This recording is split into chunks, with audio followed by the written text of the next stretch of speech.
3rd of February 2011, a meeting of the scheduled caste ministers and other ministers holding social justice portfolio from BJP and NDA ruled 9 states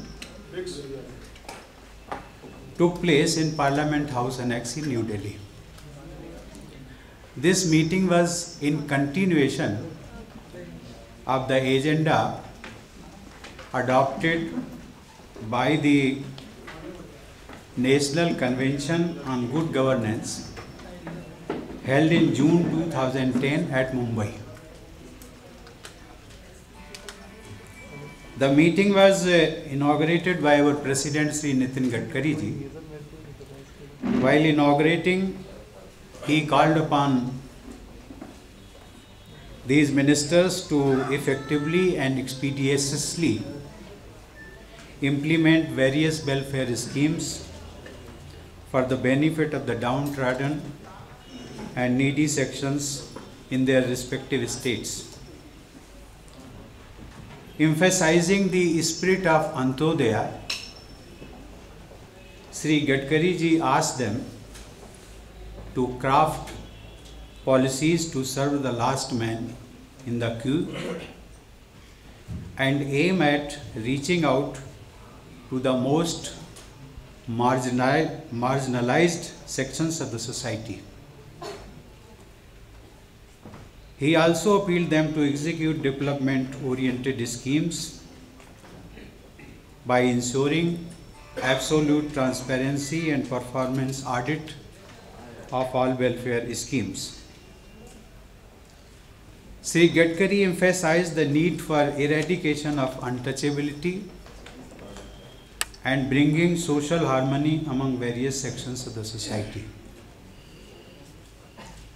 The BJP president said that misleading and malicious campaign by the Congress and its allies alleging BJP as anti-Dalit and anti-poor has now been dispelled, as majority of these sections are satisfied with the BJP and NDA governments, which are committed for their overall development. Addressing the meeting, Srimati Sushma Swaraj, leader of opposition, said that in BJP-ruled states, we have ministers holding key portfolios from SC community, which establishes that the party values capability and merit to govern rather than considering their caste background. The leader of opposition stated, I quote, "You have got an opportunity to serve the people, so introduce and execute at least one welfare scheme that can modify the lifestyle of the poor and oppressed sections, which will revolutionize the whole community." All the ministers narrated various welfare schemes being executed in their respective states and the progress thereof. They also highlighted the biased approach of the Congress-led UPA government in the matter of releasing funds to their states almost before the end of the financial year, with the result that they find it difficult to use the entire fund in time. They also requested the BJP central leadership to take up their grievance to the central government. All the participants agreed that the Rangnath Mishra Commission report, if accepted by the central government, will adversely affect the developmental prospects of the scheduled castes. They therefore decided to continue with their protest against this report, which has recommended the inclusion of the converted Dalit Christians and Dalit Muslims in the category of the scheduled castes. Thank you. मित्रों, मैं इसका हिंदी में भी थोड़ा सा, अनुसूचित जातियों से संबंधित मंत्रियों अथवा अन्य मंत्री जो सामाजिक न्याय मंत्रालय को देख रहे हैं, उन सब की बैठक बीजेपी और एनडीए रूल्ड जो हमारे 9 राज्य हैं, इन सभी मंत्रियों की बैठक कल पार्लियामेंट हाउस अनेक्सी में हुई थी, जिसका उद्घाटन हमारे अध्यक्ष नितिन गडकरी जी ने किया था। उन्होंने इस बात को जोर देते हुए कहा कि जो भी स्कीम्स इन वर्गों के लिए आपके राज्यों में हैं, उन सभी योजनाओं का प्रभावी और योजनाबद्ध तरीके से शीघ्र अनुपालन और कार्यान्वयन होना चाहिए। अंत्योदय पर भी उन्होंने जोर देते हुए कहा कि समाज की जो कतार है उसमें अंतिम व्यक्ति जो खड़ा हुआ है, उस तक हम ये सभी लाभ कैसे पहुँचे, इस पर भी हमें विचार करते हुए और अपनी योजनाओं में पारदर्शिता लाते हुए और परफॉर्मेंस ऑडिट को लागू करते हुए हम आगे करें। बीजेपी प्रेसिडेंट्स ने ये भी कहा कि कांग्रेस द्वारा वर्षों से जो चलाया जा रहा दुष्प्रचार हमारे खिलाफ कि भारतीय जनता पार्टी दलित विरोधी है, आरक्षण विरोधी है, गरीब विरोधी है, वो दुर्भावना या दुष्प्रचार धीरे धीरे समाप्त हो रहा है, क्योंकि जिन राज्यों में हमारी सरकारें हैं और एनडीए सरकार जिसमें हमने 6 वर्ष तक रूल किया, उन हमारी कारगुजारी से हमने अपने आचरण के माध्यम से ये साबित कर दिया है कि हम दलित विरोधी और गरीब विरोधी नहीं हैं।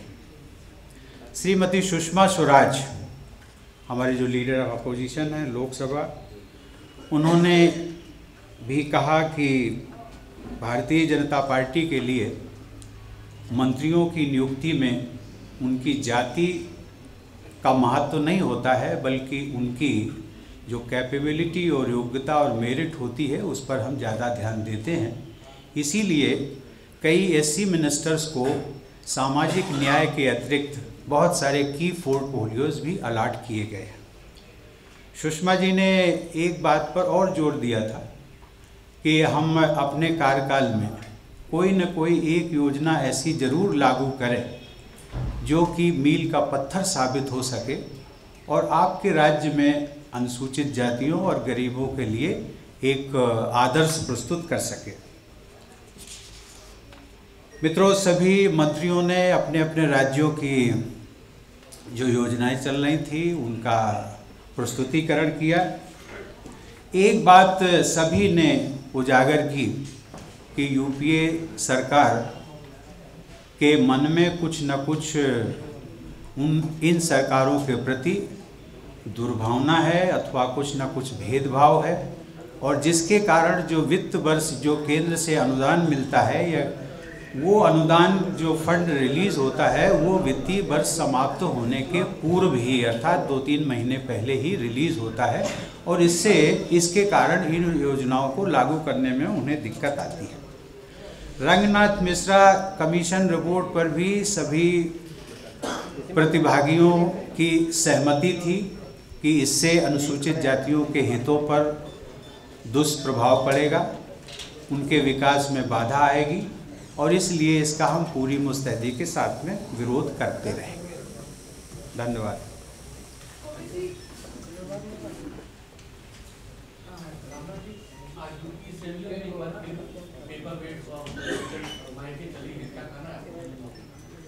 देखिए, भारतीय जनता पार्टी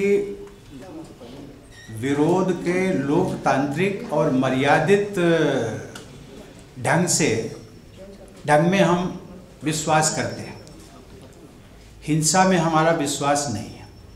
हमारे जो सदस्य थे विधानसभा में, उन्होंने खड़े होकर के विरोध किया, जो कि हमारा लोकतांत्रिक अधिकार है। Please, we have said BJP believes in the democratic process of protest. We do not believe in violence. And in today's picture, BJP members, they protested by standing, and that is our democratic right.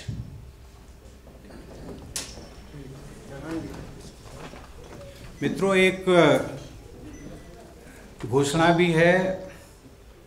Bharatiya Janata party के राष्ट्रीय अध्यक्ष नितिन गडकरी जी ने श्री कलराज मिश्रा, राष्ट्रीय उपाध्यक्ष और सांसद तथा उत्तर प्रदेश के बीजेपी के पूर्व प्रदेश अध्यक्ष को उत्तर प्रदेश में होने वाले आगामी विधानसभा चुनाव के लिए चुनाव अभियान समिति का प्रमुख मनोनीत किया है।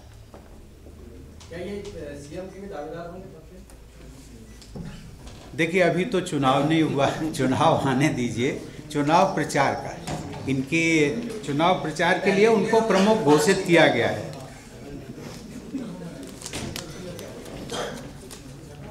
Thank you.